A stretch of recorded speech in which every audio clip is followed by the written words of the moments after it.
नूह शहर के कबीर मोहल्ले की महिलाओं पर गुरुवार देर शाम कुआं पूजन के समय शहर की बड़ी जामा मस्जिद से पत्थर फेंकने का मामला सुबह होते ही तूल पकड़ने लगा।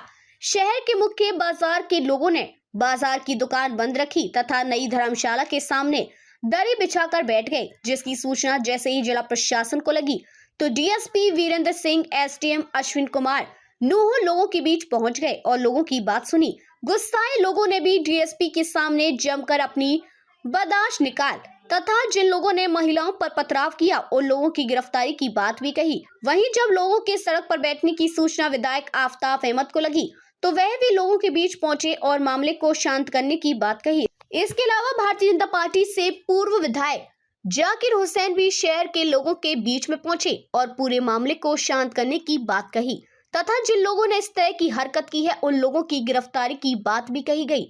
अधिकारियों तथा नेताओं के आश्वासन के बाद दरी बिछाकर बैठे लोग खड़े हो गए और अपनी अपनी दुकान खोलने लगे। कुआं पूजन मामले की जानकारी जब विश्व हिंदू परिषद को लगी तो उनके भी एक प्रतिनिधि मंडल नूह पहुंचा और पीड़ित परिवार और महिलाओं से मिला। विश्व हिंदू परिषद के स्टेट प्रेसिडेंट रिटायर्ड जज पवन कुमार ने कहा कि वह राम अवतार के परिवार के हालात जानने के लिए उनके घर पहुंचे हैं। उन्होंने कहा कि मैंने परिवार के लोगों से बात की है और पूरे हालात को समझा है। रिटायर्ड जज पवन कुमार ने कहा कि शहर की बड़ी जामा मस्जिद से महिलाओं पर पथराव किया गया है, जिसमें कुछ महिलाएं घायल भी हुई हैं। उन्होंने कहा कि यह घटना बहुत ही निंदनीय घटना है। पवन कुमार ने कहा कि जिस तरह मस्जिद की मौलवी यह दिखावा कर रहे हैं कि यह बच्चों के द्वारा की गई है, उन्होंने कहा कि इस तरह की हरकत में साथ देने वाले मौलवी भी सबसे बड़े दोषी हैं। साथ ही उन्होंने कहा कि मेवात जैसे एरिया में यहाँ पर रह रहे हिंदुओं के ऊपर डर बनाने की कोशिश की जा रही है।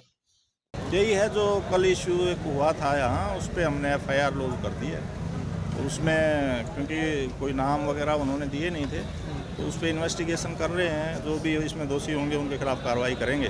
तो यही चाह रहे थे कि जी उस पर एक्शन हो, तो ऑलरेडी हमने एक्शन शुरू कर दिया है। इसी बात पे उन्होंने कहा कि जी ठीक है, आपने बात हमारी मान ली और उन्होंने अपनी दुकानें खोल ली हैं। तो थोड़ी देर के लिए बैठे थे तो समाधान हो गया।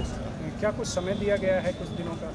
नहीं, समय का तो यही है कि इसमें हम जल्दी से जल्दी प्रयास करेंगे कि जो भी इसमें दोषी है, एक्चुअल जो दोषी है उसके खिलाफ हम एक्शन करें। सर, किस तरह की सुरक्षा के इंतजाम है और क्या आप ये लोगों से करना चाहिए? सुरक्षा का वैसे तो राउंड दी क्लॉक जो है ड्यूटीज़ हैं हमारी यहाँ, लेकिन ये बात लोगों की तरफ से आई थी कि जी मस्जिद के आसपास से, जैसे अभी शादियों का समय हो गया शुरू, तो उसमें जो है इधर से ही निकलते हैं मेन जो भी प्रोसेसन होते हैं, तो उसमें भी जो है परमानेंट कोई ड्यूटी लगाई जाए। तो एसएचओ को डायरेक्शन दी है कि यहाँ हमारी एआरवी और जो एक राइडर है उसको हमने अप्लाई करने के लिए आगे से आदेश दे दिए।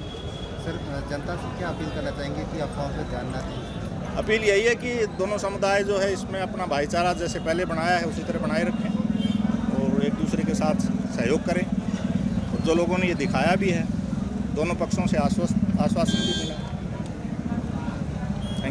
मैं कहूँगा कि हमारी शहर की महिलाएं कलश यात्रा निकाल रही थी और उसमें जो पथराव की जो है पत्थरबाजी की जो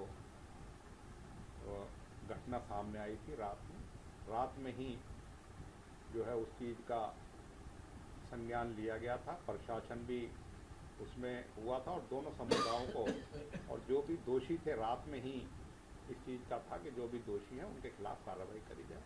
और मैं समझता हूँ कि ऐसी घटनाएं ये निंदनीय हैं और ये ऐसी घटनाएं नहीं होनी चाहिए। ये इस इलाके के अमन चैन के लिए बार बार ऐसी की घटनाएं होनी अपने आप में भाईचारे को खराब करने के प्रयास हैं।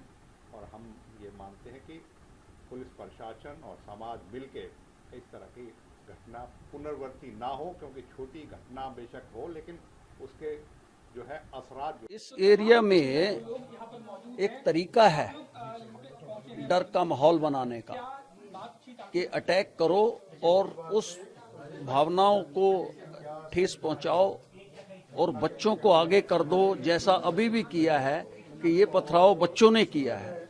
ये ऐसा नहीं है, ये सोची समझी तरीका होता है इनका डर फैलाना, कि ताकि हिंदू लोग डरें और अपने उत्सव, अपने जो त्योहार है वो मनाने की हिम्मत ना करें।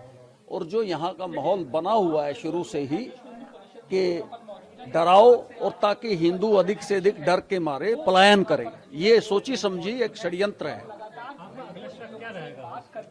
अभी हम संगठन से बात करेंगे, अपने संगठन से बात करके सारे जो है हम लोग विमर्श करके और फिर बात करेंगे। प्रशासन का क्या इसमें ढुलबुल रवैया है उसको भी देखेंगे और हमारी प्रेस कॉन्फ्रेंस जो है वो 4 बजे गुरुग्राम में होगी। देखिए इस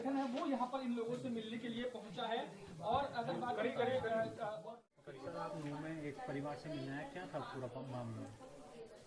मैं यहाँ नू में राम अवतार जी के परिवार में आया हूँ इनके हालात जानने के लिए, क्योंकि कल रात इनके घर में बच्चे के जन्म के उपलक्ष्य में हमारे हिंदू समाज में कुआ पूजन जो है एक धार्मिक जो है उत्सव होता है, एक धार्मिक पूजा होती है। उस पूजा के लिए 20 से 25 महिलाएं परिवार की और कुछ से बाहर से आए रिश्तेदार बहनें जो आई थी वो कुआ पूजन के लिए जा रही थी।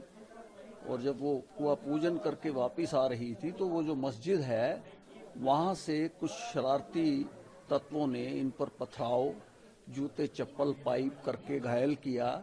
उसमें करीब 17 महिलाओं को चोट लगी और उनमें कुछ महिलाएं ऐसी थी जिनको चोट लगी जो बाहर से इनके रिश्तेदार थी, वो रात को डर के मारे यहाँ से चली भी गई है। तो ये घटना जो है निंदनीय है और जिस मस्जिद से बच्चों ने पथराव किया या महिलाओं ने पथराव किया या व्यक्तियों ने पथराव किया, हमारी धार्मिक भावनाओं को ठेस पहुंचाई, ये बहुत निंदनीय है। और मौलवी जी अगर इस बात को सिर्फ ये दिखाने की कोशिश कर रहे हैं कि इस पे बच्चे इन्वॉल्व थे तो ये बिल्कुल गलत है। अगर मौलवी जी ये कहते हैं कि मंदिर मस्जिद इनके मदरसों में या मस्जिदों में यही शिक्षा